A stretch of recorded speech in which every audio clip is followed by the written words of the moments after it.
Mga kapatid, mga brother, alam nyo bang dito sa Canada, kailangan nyong maging mangungutang. Kailangan marami kayong utang dito para nang sa ganon kayo ay pautangin.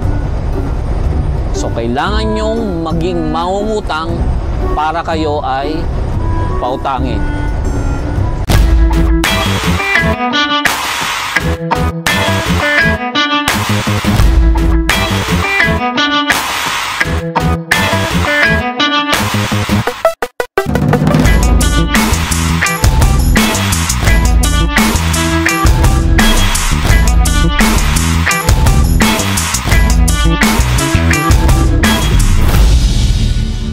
Good afternoon mga kapatid.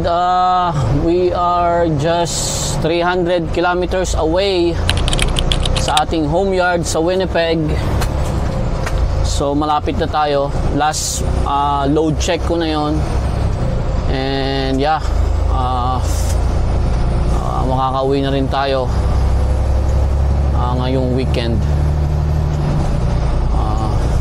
Medyo natagalan tayo sa biyahe kasi parang tatlong loads yung ating minanage na i-deliver and then i-pick up. But anyways, yun ang kaganapan. Walang masyadong video kasi masama ang panahon. Nag-a-adjust kasi magwi-winter na. But so far, so good ang panahon ngayon. Kung makikita nyo, medyo lumitaw ang haring araw. Hindi naman ganun kalamig. It's 10 degrees Celsius. Compared dun sa mga nakalipas ng araw, which is negative na, no? Negative 6 yung pinaka-worst dun sa Pocona or malapit sa Red Deer, Alberta. And yeah, sa Grand Prairie, ganun din. So, yeah. Nakareceive ako ng mga messages galing sa mga bangko, no? And everything, and medyo naalala ko yung mga memories nung nasa Pilipinas pa ako regarding sa bangko, especially sa credit card, no? Meron akong konting hinanakit, no? Kumbaga mga kapatid, ano, sa credit card issuer sa atin dyan sa Pilipinas.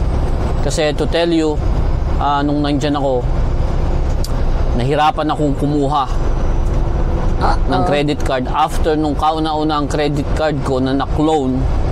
Actually, na-clone yun. Malaki yung naging bill ko pero hindi naman sa akin kasi yung mga na-credit na mga bills is nasa Hong Kong. Hindi man ako nagpunta ng Hong Kong, no? At sa ibang lugar pa. So, kinontest ko yun, ano? And then, yung ibang bills doon is talagang i-charge pa rin sa akin. Pero para malinis na mag-exit ako, bago ko i-close yun, under yung credit card ko is under, na-close na yung bangko eh. I think, basta kulay blue yun eh. Na-close na yung bangko na yun, parang naging PCI Bank. I think, di ba wala na yun? So yun ang kauna-una ang credit card ko na na-issue sa akin noon. Then after noon, that was 2002, 2003, ganyan. After noon, nung mabayaran ko na yun, pina-close ko na yun. Matagal din na panahon. So pina-close ko. And then, no, nakapag-abroad na uli ako noon. And then nakabalik, nag-abroad, bumalik. And then dumating yung point na gusto ko nang magkaroon uli ng credit card. So magkakaroon ako ng comparison, ano? Dyan sa Pilipinas at dito sa Canada about pagkuha ng credit cards. To be specific, pagkuha ng credit card. And then isama na rin natin yung mga iba-iba pang mga bagay na pwede mong makuha dito sa Canada at dyan sa Pilipinas. Comparison, ano? Pero gusto kong maging specific muna doon sa credit card, no? May sama ako ng loob, especially sa bangko ko na BDO, no? Isa sa pinakamalaking bangko ngayon diyan sa Pilipinas is BDO. So, maraming beses akong nag-try na kumuha ng credit card sa bangko ko, no, na matagal yung BDO. Ilang beses akong hindi na-issuehan ng credit card. Hindi ko alam ang dahilan kung bakit, no? Kasi kung tutusin, kung 2003 yon, yung last na nagkaroon ako ng problema dun sa credit card ko, 20 years ago na yon, di ba? More than 15 years ago na yon. So kung may records man yun, wala na yon, di ba? Pero nabayaran ko naman yon, to think na nabayaran ko, so dapat walang problema. Pero every time na magre-request ako sa bangko ko na kahit yung pinakamababang credit card at credit limit ang ibigay sa akin, hindi nila ako ma-issuean. At meron nag-issue sa akin, Security Bank, pero meron akong kailangang i-depositong amount, no? I think nag-deposito ako ng 50K para lang ma-issuehan ako ng prepaid credit card. No, nakakasama ng loob, ano? And then nung kinukuha ko na yung deposito ko, ang tagal pa nung bago ko pumunta rito sa Canada. At sa BDO, mostly na ano ako talaga sa BDO, no? Dahil hindi nila ako mabigyan. Kinausap ko ang branch manager ko, shout out sa home branch ko, no? Na naging home branch ko diyan is BDO Mega Mall A branch. Diyan yung account ko, no? Diyan sa Pilipinas. Hindi ko alam kung anong issue, bakit hindi ako ma-issuean, hindi naman nila masabi. Basta sinabi nila, nire-request nila, pero walang tumarating na credit card sa akin. Maraming beses. And to think, 7 digits ang lumalaro sa account ko sa kanila. Higher 6 digit to 7 digit ang annual income ko na umiikot sa account ko. And meron akong mga car loan under BDO, no, na 7 digit pataas din ang halaga nila, na nasa record nila. Pero bakit hindi nila ako ma-issuehan ng credit card dyan sa Pilipinas doon, no? Samantalang nung nandito na ako, no, napakadaling kumuha ng credit card dito. Diyan sa Pilipinas, maglo-loan ka, magka-car loan ka, housing loan, kahit anong klaseng loan man yan, no? Yung mga regular loan, hindi yung mga shark loan, kasi sa shark loan naman kasi minsan konti lang din ang requirements. Pero nung sa regular loans na sa bangko, kailangan mo ng barangay clearance, police clearance, NBI clearance, pay stub, certificate of employment, ano pa, minsan kailangan mo pa ng anong tawag dito, minsan kailangan mo pa ng hindi ko na masyado maalala, but then yun. And then bago ka ma-approve, i-CCI ka pa ng bangko, di ba?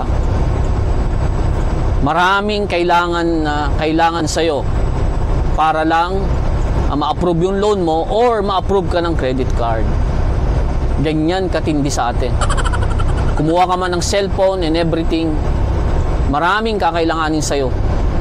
Lahat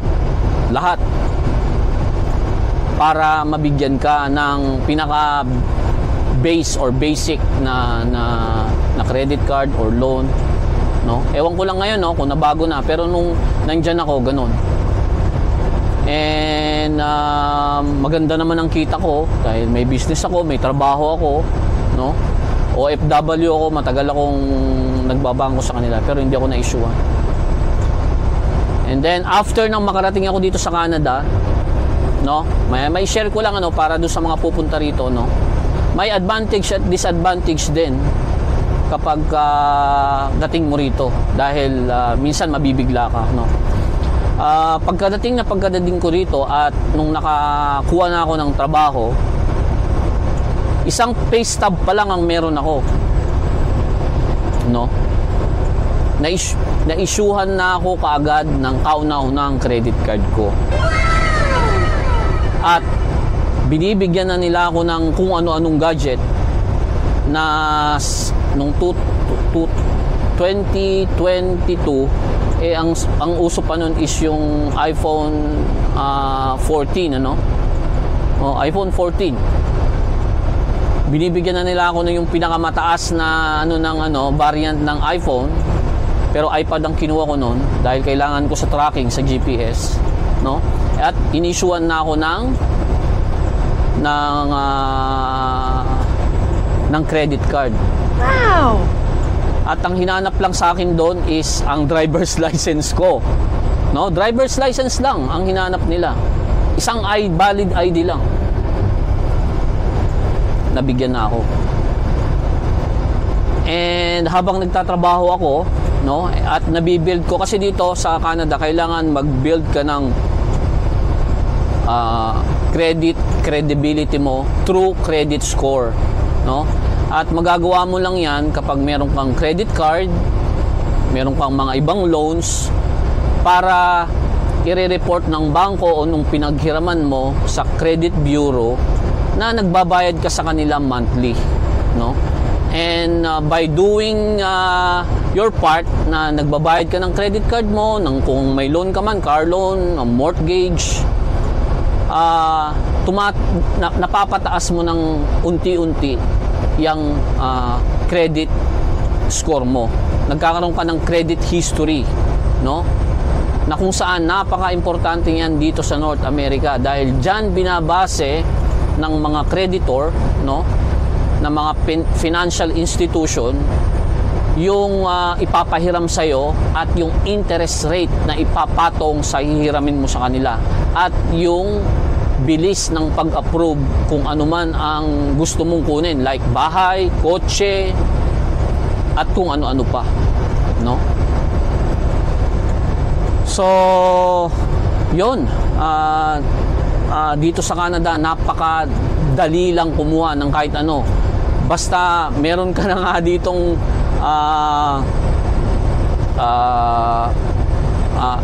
valid ID, I think makakakuha ka na kagad ng cellphone. Makakakuha ka na kagad ng cellphone. Ganun lang kabilis.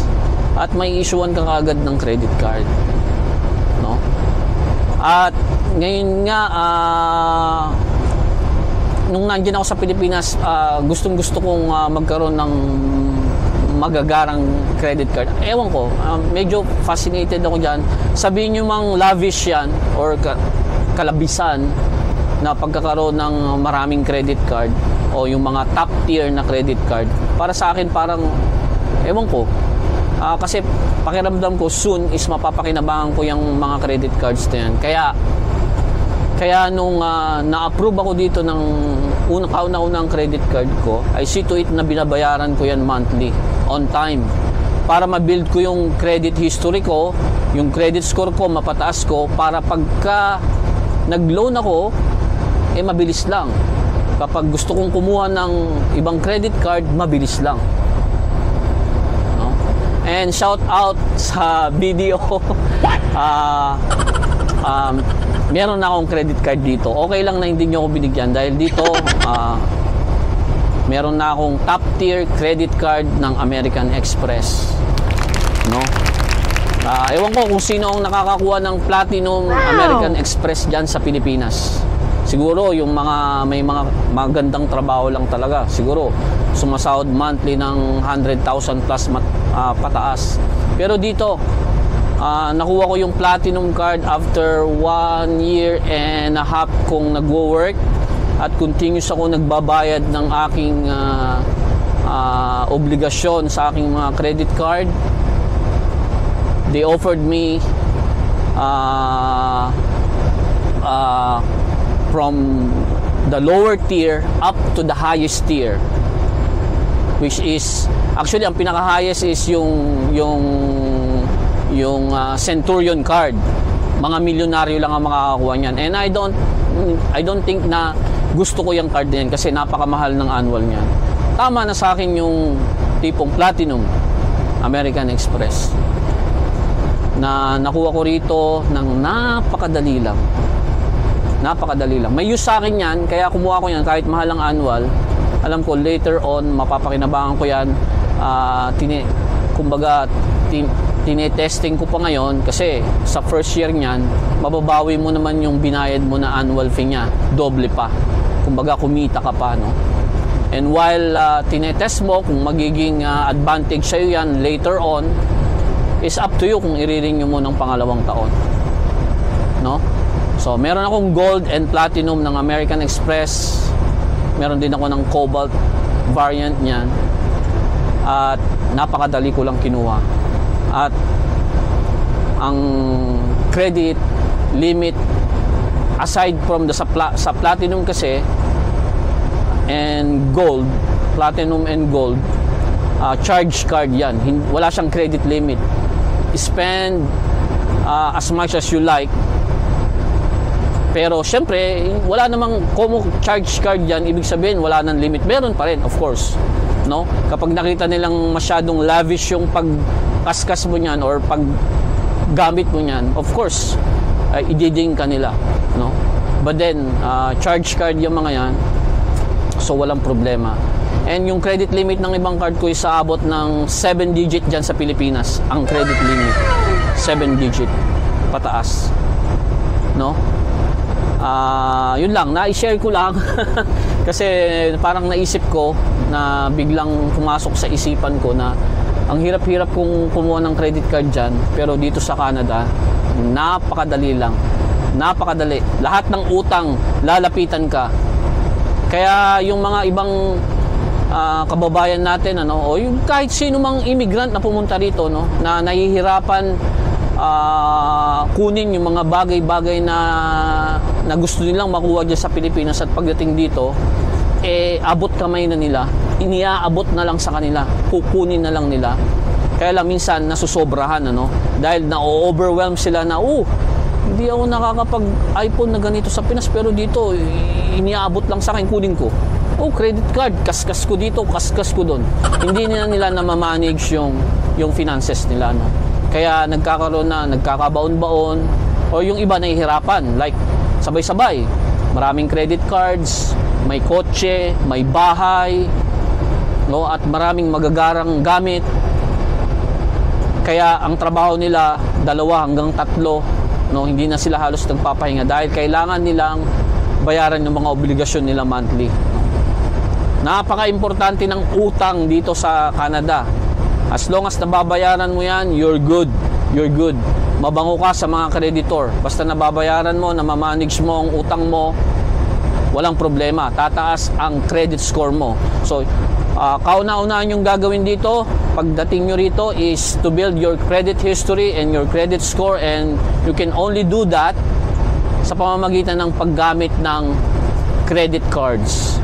Wag na wag kayong gagamit ng cash and ng debit, kasi it doesn't count sa iyong credit history at sa credit score mo. Kumbaga, tinapon mo lang yung pera na yan, walang nakaalam. Kailangan dito, ipapaalam mo sa credit bureau kung paano ka gumastos. At magagawa mo lang yon sa paggamit ng credit card. Napaka-importante ng credit card, no? Basta alam mong i-manage yung paggamit, advantage sa side mo yan. Kasi required ng gobyerno ang mga bangko, financial institution na i-report ang paggastos mo, ang pagbabayad mo sa kanila. Pag pinahiram ka nila, inire-report nila yan sa credit bureau, and by that nabibuild mo yung credit history mo, and then yung credit score mo. Pag mataas ang credit score mo, mabilis kang ma-approve sa loan, mababang interest rate na ibibigay sa'yo, magandang interest rate, at halos lahat mabilis mong kunin. Nagsubok din ako sa gusto kong pangarap kong kotse na mag-inquire. Nag-i-inquire pa lang ako, panay message na sila sa akin, panay tawag na pinipilit na nila akong kumuha. Pero no, hindi yan ang priority. Marami pang ibang priority maliban dyan. Yun lang mga kapatid, gusto ko lang i-share yung kaibahan, Diyan sa Pilipinas, napakahirap. Napakahirap. Dito, pagdating nyo rito, huwag kayong mabibigla dahil lahat pwede nyong makuha basta meron kayong trabaho. But make sure na ang kukunin nyo lang na mga credit cards, mga kung anumang mga loan yan, mga bagay na kakailanganin mo is kaya mong bayaran monthly. Yun lang ang importante eh. Wala namang problema eh kung kumuha ka ng bagong kotse, ng bahay dyan, ng magagarang damit, kaskas ka ng kaskas sa credit card. Ang importante lang is you make sure na babayaran mo ang obligasyon mo monthly para hindi masira yung credibility mo, lalong-lalo na yung credit score mo. Kasi once na nasira mo yan, mahirap mo na uling bawiin. It will take time. Ang pag-build ng credit score dito na napaka-importante, it takes time. Pagdating nyo rito, zero. Ang credit history mo, ang credit score mo, mababa. Pero as you use credit card at ibang klase ng loans like car loan, mortgage, at kung ano-ano pa na inire-report sa gobyerno, mabibuild mo ngayon yung credit score mo na napaka-importante sa bawat naninirahan dito sa North America, dito sa Canada, kahit sa US, napaka-importante yung credit score na yan. Gusto ko lang i-share yan dahil lalo na dun sa mga papunta rito, as soon as dumating kayo rito, kung kaya nyo nang makakuha ng credit card, kahit 500 lang ang credit limit or $1,000, kunin nyo na. And then yun ang gamitin yung pambili ng mga kailangan nyo sa pang-araw-araw. And then pay it off kaagad para hindi nyo ma-max out yung credit limit na ibinigay sa inyo. Nag-shopping kayo ng mga kailangan nyo sa bahay, $500 yun, $200 ang nagamit nyo, gamitin nyo yung credit card. And then, after a few days, bayaran nyo na. Kasi may cash kayo, di ba? Bayaran nyo na kagad yun. Para balik kagad yung credit limit, yung limit nyo, hindi nyo ma-max out. And then, every month, i-report yan nung bank issuer nyo sa credit bureau. And by doing that, you're building your credit score. Yung credit history, napaka-importante niya. Yun lang, munting tip lang pagdating nyo rito. Build agad ang inyong credit history, credit score. Napaka-importante niyan dito. Yun lamang po. Isang magandang hapon sa lahat. Tuloy-tuloy ang biyahe natin. We have 2.5 hours na lang na natitira para sa run na to, then matatapos na to, and then pahinga uli, and maghihintay tayo uli ng mga susunod nating biyahe, no? And hopefully patuloy po kayong sumubaybay sa ating channel. Huwag nyo pong kakalimutan, mga kapatid, na mag-like. Napaka-importante po ng like nyo. Parang credit score ko yan kay YouTube para i-recommend niya yung mga videos natin sa mga kapatid natin, So please like, at dun sa mga nakakapanood, please like and subscribe. Maraming salamat sa pag-like and subscribe ninyo. At patuloy nyo pong subaybayan ang pang-araw-araw na buhay ng isang Pinoy truck driver dito sa Canada. At huwag nyo pong kakalimutan palagi, mga buddy, mga kapatid, mga brad, mata sa kalsada, kamay sa manibela. Isang magandang hapon, Manibelang Pinoy po.